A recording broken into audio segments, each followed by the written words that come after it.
up, hey guys? It's Mickey and Mikey from the Normies. We're coming at you with some more Mindhunter Season 1, Episode 9. Episode 9. Yes. And, man, this is the penultimate episode.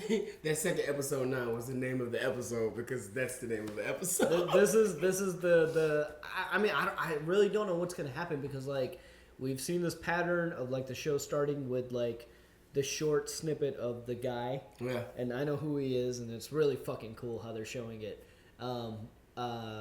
But we didn't see that last episode. No, we didn't. Not a piece of it at all. Last episode was really kind of different. It was about the principal kind of like tickling kids' feet and stuff. And like it was weird because like it felt like a filler episode. It did, but like it was still kind of important because it was just a different perspective of the issue. Because like where Ford was like, "Yo, this is behavior that I'm working on," and people, I want to use this. People in society, in the normal society, were also like, "Yeah, this guy's kind of weird," but like nobody could really do anything about it because like the mindset of this time was just like, "Yeah, I mean, he's not doing anything wrong though," but like. But in 2018, we'd be like, "What the fuck, dude?" Like, it's yeah. I mean, like it was definitely a different time, and I think it also showed more into him as a person, and like as a person, and it like he was ahead of his time. Think about it. How everybody, including his own partner, felt like, "Hey, like they were literally thinking he was taking it personally. Yeah, and he was like, "Nah, I just think that it's not right." And he was thinking he thought that it wasn't right during the time where everybody, shockingly and surprisingly, was really like blasé about that. The second teacher that he talked to was like, "I think it's fine." He turns punishment into pleasure. It was really weird to see like a good amount of people being very like cavalier about it. Like, and to me, me being a father, how I looked at it is like that's how we've gotten to what we've gotten to now. If you really think about, I'm not trying to get all into it, like the whole Me Too thing, what it really did is it covered a long time. A long stretch of how long it's been going on. So it's like a history of things like that, whether it be in a church or whether it be any other place. Like it's a history of that, like, in this country. Across the world, period. I mean, but it's like, so times have changed. We are definitely woke, as some people like this. People are definitely woke on situations like this. But on the side of goodness too, I think more people are starting to realize that and be more honest about it. Like the Catholic Church themselves, came out about some shit this year, and they were like, "Yeah, this shit happened." So like, I don't know what they're doing about it, but it's nice to just see them acknowledge it. Just being like, "Yeah, this shit happened." So that one scenario was random in a sense that it doesn't really apply. It's like the main theme of what we've been watching so far. But it just gave us an insight on him, and also an insight. I feel like I'm like that's really big right now. Yeah, and like that was a really big topic that they nailed down. And I told you I really respected how they gave different viewpoints about it, different perspectives about it, different people's opinions on the show. Some teacher who was for it, some teacher who was against it. Yeah, and it was really neat. But like you said, it still didn't go along the lines with us seeing who this killer that you know. By the way, I was so shocked. I can't believe he told y'all when he told me. Once they reveal it, like you'll get it based on all the clues that they've given so far. Should I know who it is? I would be surprised if you haven't at least heard of him. Okay, he was a pretty big main one. Okay. And all the clues that we've seen of him so far, it definitely lays it down. But before we start, I check, man. I'm asking. No, you good. You good. Right, oh, and he lost his girl. Yeah. He lost, or it looks as if he lost her. No, he caught them booed up. He definitely lost his girl. Damn it, Pat. Damn, Pat. That's why you ain't here, bro. You taking our boy, girl, bro. Come on, man. You ain't in Miami. You in the past. All right, guys. Here we go. Episode 9. Oh, okay. There he is again. Kansas. Where he is has no bearing on Park City, Kansas. Does it? Yeah. That's where it said, right? Park City, Kansas? Yeah.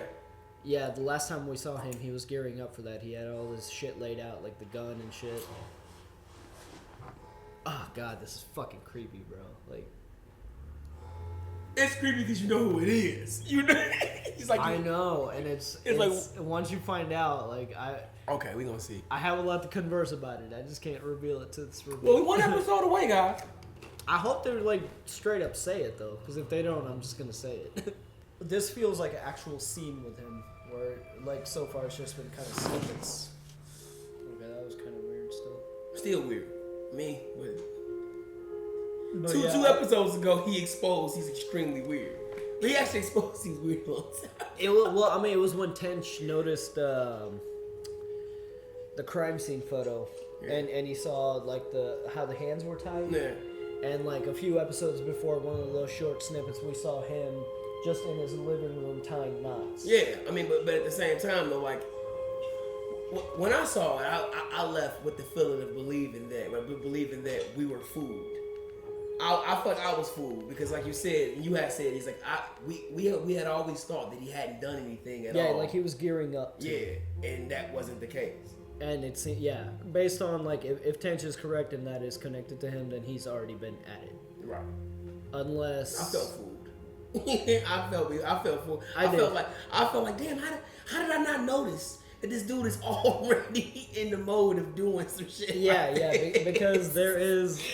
Once you know who it is, like, when you go back and watch it, you'll be like, okay, they definitely showed it, but it's just... It's a good show, man. Okay. It's really well shot. It's really... it is a very good show. The visual storytelling is top notch in this show. I will say that. Like, I love when creators are able to tell a story or a detail about a character in a scene where there is no dialogue. At all. You're just... I agree. It's just really well done. I agree. Crime of the century. Until Charles Whitman came along 2 weeks later. I remember staring at this wanted poster of him, trying to figure out if I saw him on the street, would I know he was insane? Dude, it was like rampant at one point. Like serial killers. This is like the golden era of serial killers. Not talking to no faggot fetus. We only want background information. Stick your background up your fucking ass. It's just... Who else you talking to? These are people who've been convicted of similar violent crimes. I'm not like them. No? You don't think you've committed violent crimes? I didn't say that. How are you not like them? Them fuckers are crazy. Great answer. He just knows he's... Is he holding a bird? Got a broken wing. Oh my god. Fed a meatloaf through an eye drop.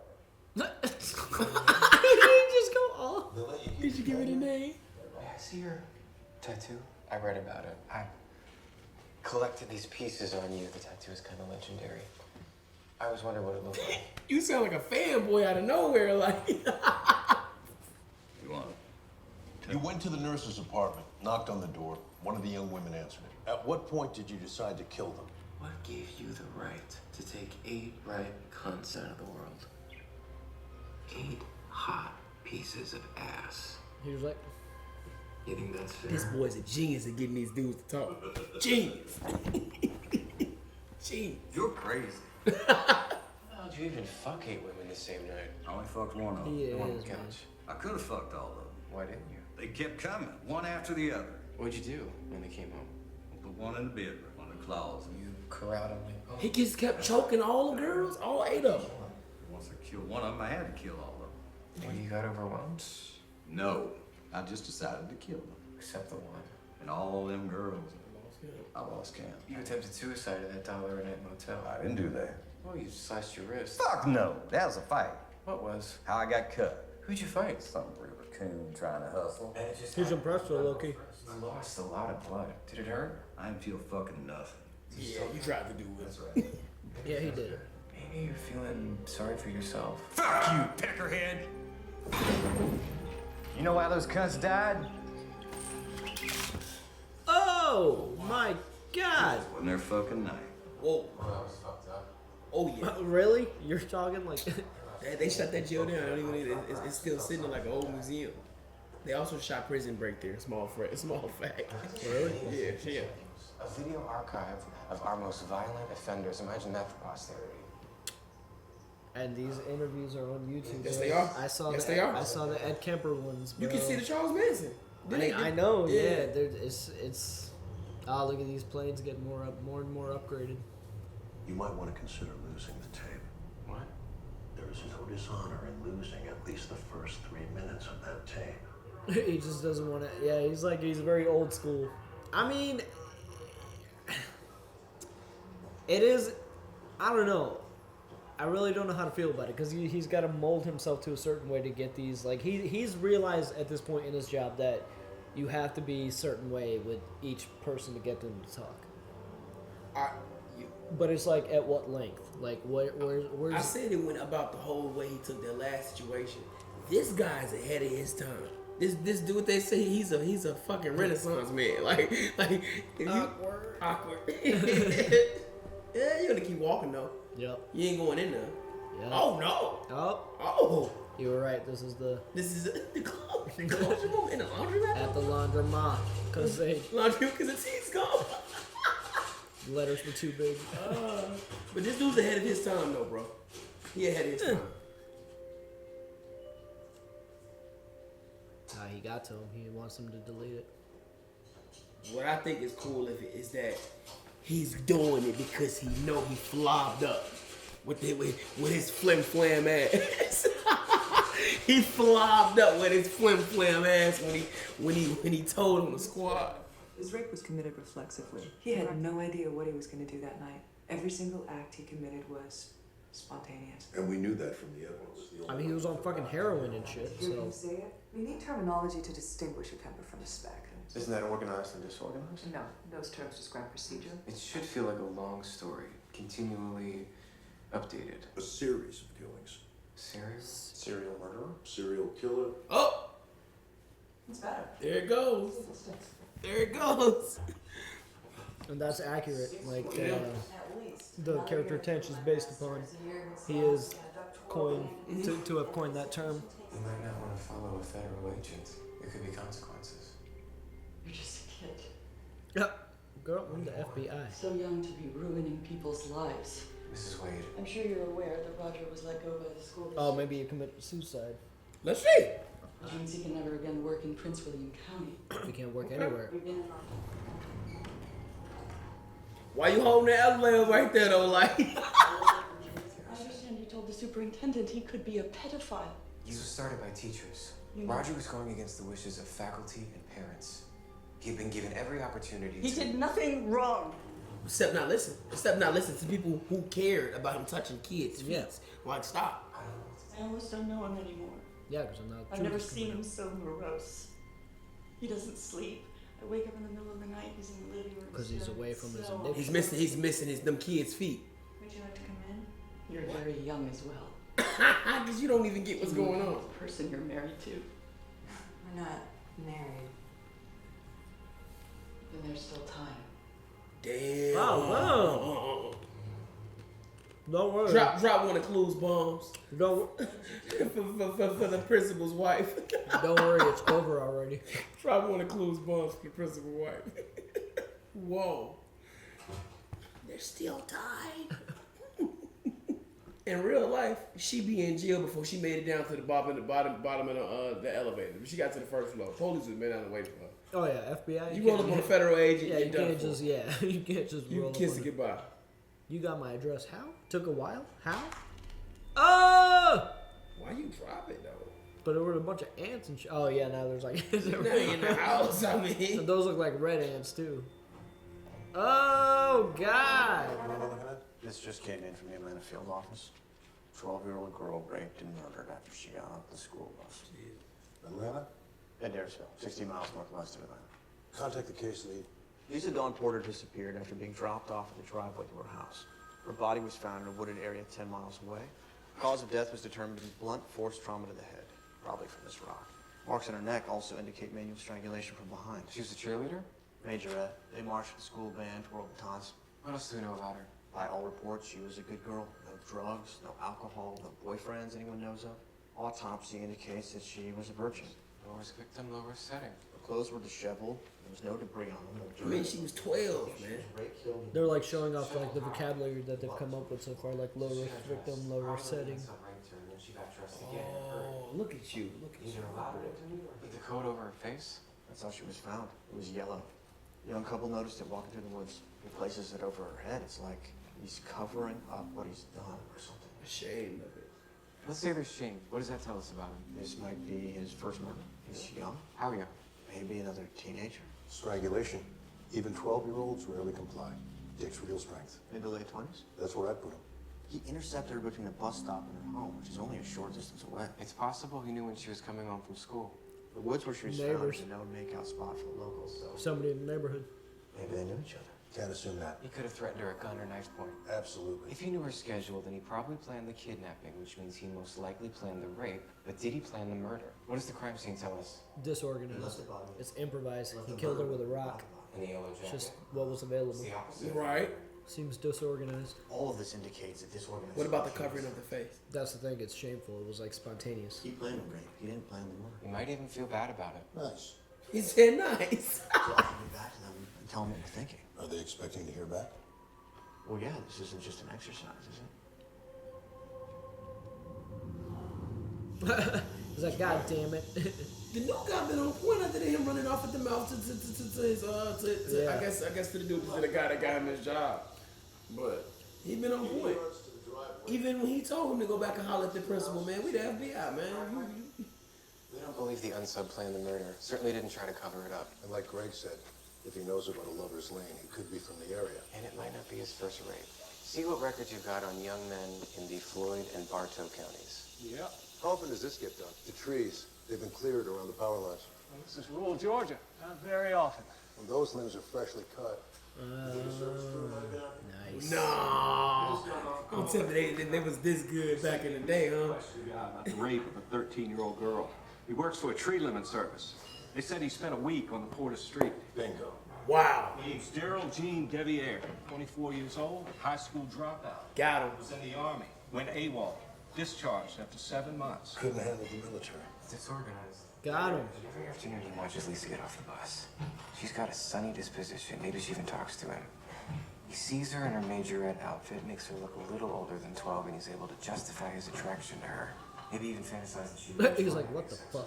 Once he's assaulted her, she is terrified. She's in pain. She's crying. Not fun. Fantasy's over. He realizes to get away with it, he has to kill her. Has her get dressed. He'll let her go. Then when she turns around, he strangles her. But it's harder than he thought. He can't finish. So he picks up a rock. After that, perhaps shocked at what he's done or ashamed, he puts the coat over her head. We're getting a warrant to search his car. We'll bring him in for a lie detector test. Not recommended. Good The outcome God, of the man. polygraph can depend on the quality of the questions. We use it all the time. It's standard procedure. If he's a sociopath, he doesn't register emotions the way we do. Hey, you said he might be ashamed for what he's done. Now, how's that square with a sociopath? Murdering a little girl? He had the confidence to take a human life. If he beats the polygraph, he'll think he's Superman. Fucking Richard Speck filed a complaint, that piece of shit. He violated his rights. Those morons at Joliet didn't do a thing I asked. Okay, so tell the opioid act. It sounds like it is just a formality. It's a pain in the ass. Shows that they're interested in us. Take everything that you've got on spec. Like what? Like the file, the tape, transfer. Oh no. Not that tape. Oh, yeah. Not that tape. Oh, yeah, he did tell him to delete it. But it's like, I mean, it gets them to talk, though.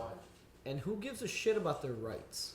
I just don't, like, it gets them to talk, and, like, quite frankly, who But cares? maybe that he was doing that at a time back where like they felt like it was against, what Yeah. they wanted to be doing.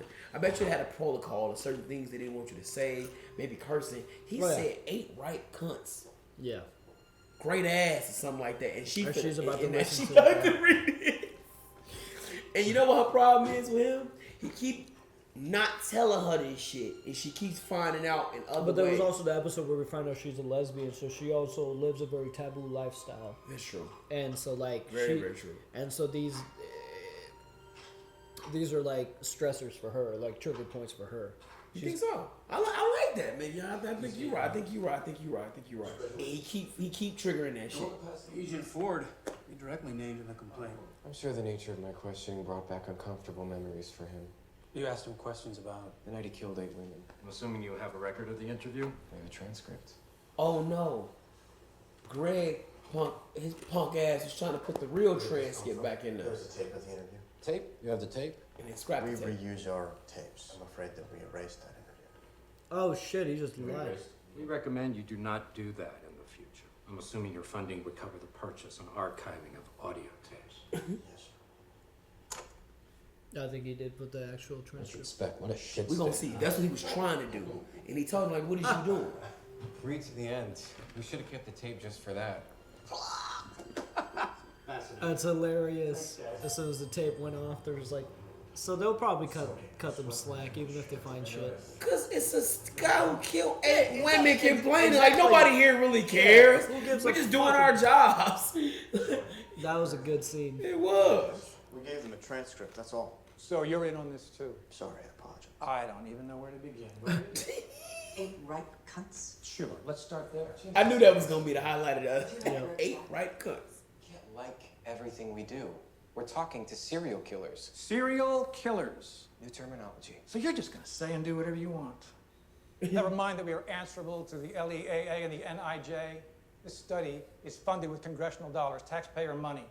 Which means that your interviews Hey man, they're getting results. And all of us just have to go along with whatever you consider to be appropriate. We've never discussed what's appropriate and what's not. Of course we have. We haven't made decisions. There's no procedural rule book for how to talk to these people. We spent a month drawing up that questionnaire. It is a framework. There's definitely a questionnaire. It's like you lying. But it's subjective. It can't be the same. It can't be. It's different for every single guy. You want truffles? You gotta get in the dirt with the pigs. No, we don't. We are the FBI. Look at that board. Look at our work. Because of that, Bill and I were able to identify a murderer last week in Georgia. This is no longer a theoretical exercise. That board is mostly the result of background research, not the priceless gems you seem to think you're mining. It all goes together, Wendy. Everything we do informs the bigger picture. That's right, and if our tactics blow back on us, then the whole thing could be jeopardized. We have at least 40 convicts to interview. The data will aggregate. There is no need to wait that long. What happened in that meeting today? I lied. I outright lied. You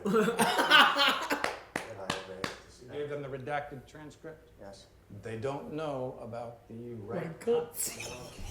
So we're all on a little cover-up here. I can't be part of a cover-up. You Motherfucker, you started. You did it. Well, Ford started, but you went along with it. I don't do deceit very well. He's a religious guy, remember? Yeah, he is, yeah. If we're caught in a lie, it'll be very bad.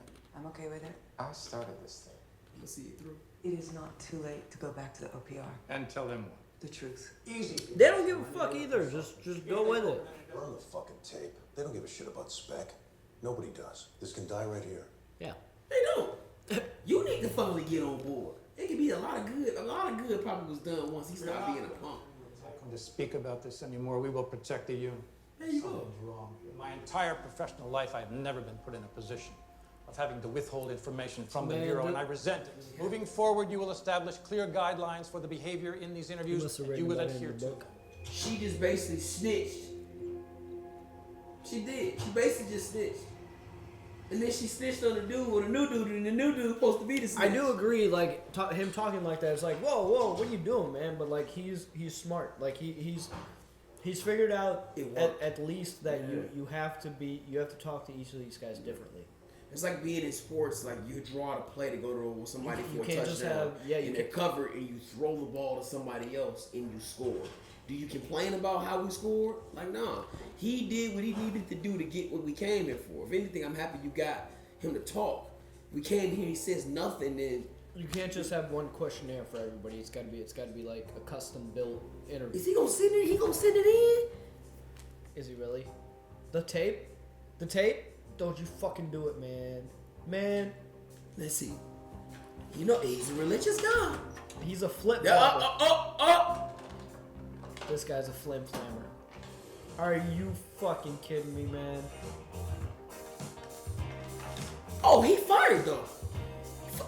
We so wrong about him. We were so wrong about him. We thought he was fired the episode previous, but who Office of Professional Responsibility or something like that. The captain mentioned it earlier in the episode. What a little... Yeah, everything in the book. What a little everything underneath the sun. Nice closeout. That's the episode? That was the episode. That felt kind of quick. It did feel quick. It was only 48 minutes. The first one we saw was 55. 53, and then there was like a 38-minute one. It was there's all kinds of lengths to this show. Holy shit, man. Well, let's get to it. It still just felt like all of these episodes have almost felt like their own entities. Yeah. Some sort of. Yeah. There is a continuing kind of story, but it's not like cliffhanger to cliffhanger. You know what I mean? It's not. I like the way they do it. It's just, it kind of feels disconnected. It feels as if, real quick, if you had never ever seen an episode of this, you can watch any episode and pick off of it and you'd be perfectly fine. Yeah, you could jump in like that's anywhere. rare. That's rare to be able to Except do that. for maybe like a certain few, but like for the most part, you could jump in anywhere. Anywhere, and you pretty much grasp and get a hold on what's going on. So, I'm trying to tell you, the episode that we saw a while back with the principal, it reminded me of an SVU episode. Mm-hmm. It kind of had like an SVU feel to it. Yeah. Not a little bit less dramatic, and it was in much better acting. No disrespect to those guys, but it had that feel to it. But special thanks. The sense of it just being like the next episode being a different situation, same people but a different situation. So I was so we opened up on the guy again. Yeah. And this time, you want to tell me what it is? Nah, that was a trick question. This time he was in the house, and it seemed like out. I think it almost felt like, because he was like freaking out. He was having a bit of a freak out in the kitchen, and it almost felt like he was waiting on somebody to get home. Potentially, yes. That's kind of what it felt like, because there wasn't any blood anywhere. There wasn't a sign of a fight anywhere. Yeah. I'm not gonna lie to you. I couldn't even. Especially considering he didn't say anything. It was a silent dialogue. Yeah, he hasn't said. Actually, the only time he has had dialogue is the very first time we saw him when he was talking to the guy at his workplace about the roll of tape. Yes. That was actually the very first thing we saw on this show. No. The very first thing we saw was that dude. Yeah. And it's blowing off his head. Yeah. You're right. That's the first time we heard him talk. So we picked up on him again, and I think he was waiting on somebody to get home because there was no sign of a struggle anywhere. There wasn't he was just kind of in somebody's house, kind of freaking out. Was it somebody's house, his house? Do we know where he was at? He's dead. See, you giving me spoilers right now? No, I'm gonna guess it's somebody's house because he was like... Who lives in Kansas? He had like a skull cap on. He did. He had gloves on. Yeah. It seemed like he was like there... trying to cover his tracks. So I'm gonna... Okay. I'm assuming he's in somebody's house because like the last time we saw him, the episode prior, not the last one but the one before that, we saw him have his whole kit laid out on his bed and the gun as if he was like preparing to go somewhere and do something. Okay. He's at least, we got no closure conversation with his girl at all. Like they just weird. Was weird. It seemed like it seems like he still needs her as like, she's like good counsel. A good companion for him. Counsel. You're right. Like she's definitely counseling him. He can vent to her and just be like, "So this is what happened with the case." She's smart enough to she's really smart, I think, because she helps him out a lot. Yeah, like this is what happened with the case today. What do you think about it? And then he doesn't give a shit about her. Because he kind of has like a childlike curiosity about everything, man. He does. Yeah, kind of like a childlike curiosity about it. So what did you think about the way he handled Speck? Richard Speck. So for me, I'm all about like the winning.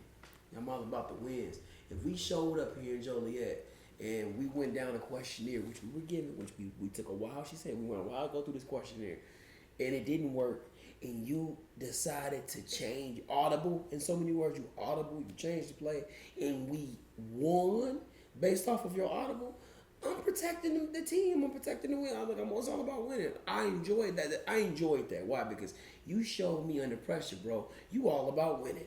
He did. Honestly, to me, what they should have said was, "Hey, good job." Why? Because that's not you. You don't walk around talking about right cunts and great asses. You know, that ain't sure. That's not how you carry yourself. That man jumped completely out of his character to get a win. That's the epitome of clutch. And I think we saw him. We saw him evolving into that last episode with Brutos. How he was like, he kind of figured out, oh, okay, if I talk to him this way, then I can elicit a response. Speak from the world. He's just evolving his strategies because it can't. Dr. Carr is smart, and she can analyze the tapes, and she can come to conclusions, and she can move the project forward, but at the end of the day, she's not there at the front line. She's not. She's not there in the moment. And for her to be as critical as she is, she can't be that critical to not be there in the front line. Yeah, she's listening to the tapes after the fact. You weren't there. You didn't see, like, if she would have been there, prime example, for the principal thing, yeah, she would have not had the tone she had. She would have not had taken that that the side that she took. She was completely. They have been bucking heads with each other for a second now. If you really pay attention to it, like this is really the head that it's come to when she's sitting in there with the boss. Like, yeah, I didn't told on you today. Today I told. But I mean, I like her. I like her, but she's good for the squad. But she got something going on, bro. And it might be the fact that like she obviously has some sort of pain going on with her. Like she obviously has some. So like she's in the episode. So it was a 30-minute episode where it was they kind of told her story. Yeah. And so she left her life back in Boston. So she had a girlfriend. Yeah. And Boston is really nice for ladies. Boston, I think, is like the number one place. Yeah. So we learned a lot of things about her in that episode. So she's also left a relationship, and she moved here to take the job in Quantico. So she's living on her own now, and we've seen glimpses of how she lives on her own. Yeah. It seems extremely lonely.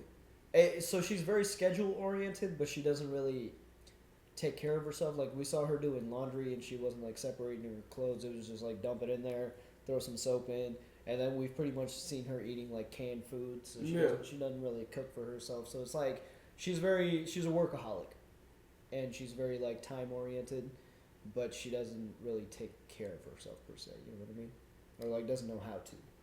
I get what you're saying. But it would be interesting how she might evolve the strategies if she maybe sat in on some of these interviews, because she's like, hey man, we got this questionnaire, but it's like the people on the front lines are like, nah man. She needs to. It can't just be one routine thing. She needs to. She's gonna continue to be as critical as she's been. She should. Honestly, she should. I really do think that she should sit in. But you know what it really was. It's just like I don't know why she doesn't, because I feel like she could come up with the best things to ask on the spot. Because they wouldn't bring that woman into that gym. Yeah, because I'm about to you got to think about this is back in the day. That would be hard to do now, but for back in the day, nobody would have approved that. Actually, yeah, because all these crimes are against women, so nobody approved that. It would be a biased response. Exactly. Yeah, at least that's why they didn't want to bring the brother on the team. Well, they said the black guys. Yeah. It's like 90% of the guys we're interviewing are racist. He'd spark a bad reaction. Like, straight up, they were like, he will elicit a biased response. I was like, damn. But that's why I like Ford's idea now of like videotaping these guys. Yeah, I think that's the next step, and I think that's what it's gonna lead us to where we're going. Where we're all the things that I saw on YouTube. Like I guess these guys were the ones behind it to record all that shit, like the Kemper tapes. Yeah, and all that shit. So Kemper's a creepy dude. So I think that's what we're gonna see the evolution to, is like them like videotaping this stuff now. So that was cool, guys. That was a good penultimate episode. There's no really cliffhanger leading to the finale. It's just kind of a continuing story. No, it's not. I mean, I'm interested. It's a fucking cliffhanger, man. He's gonna smell off the tape. Oh, that's a huge cliffhanger, bro. Like that's a huge cliffhanger, bro. Like, that's true. That shit could potentially blow up the wrong way. The same guy. It's not the type of cliffhanger. I'm gonna tell you what it is. I'm gonna tell you why it look bad, because it's gonna make everybody look bad, including the two dudes that came in and talked to them. That's true. And left off like it was okay. Oh, it's nothing. Well, why don't we just get a tape with him asking him about right cunts? Like I'm telling you, this is gonna be bad. The central story is about the behavioral science unit, but I guess I was expecting some kind of cliffhanger. I'm not a violent person, guys. I'd beat that new guy up. I'd beat him up. Bill? Yeah. I'd beat him up. He's a flim flammer. With his flim flam ass. I'd beat him up. I'm like, bro, only because why you coming at the squad, bro? You need your ass. Yeah, like 1 second he's nice. He's like, nah, man. Bro, I haven't seen a guy like this guy. Like, I think the only character I've seen like this dude like reside on Game of Thrones. I've never liked and then disliked somebody so many times fast. Like he ain't been. I really don't know what would happen, but I guess I was just expecting to see more have happened with like the guy we keep seeing in the beginning. So I'm hoping in the finale it's like more about him. Let's see. Like I hope that's not just like snippets that continue into season 2. I hope that it's actually about the guy. But all right, guys, I think that does it for episode 9. Remember, this is not a market substitute to watch the actual show. It's not. The show's on Netflix. It's amazing. It is. If you don't know anything about it, if your friends don't know anything about it, tell them about it. It's an amazing show. We love it. Check out our Patreon if you want to see the next. If you want to jump into the finale right now, check out our Patreon. We got uncut early access content there for you. If you don't want to do that, just hit us with a like, subscribe, share the video, comment down below. All that stuff helps us. Let us know what you're thinking about this and what your thoughts are going into the finale. Don't spoil anything. You're the real MVP. And we'll see you next week. Peace.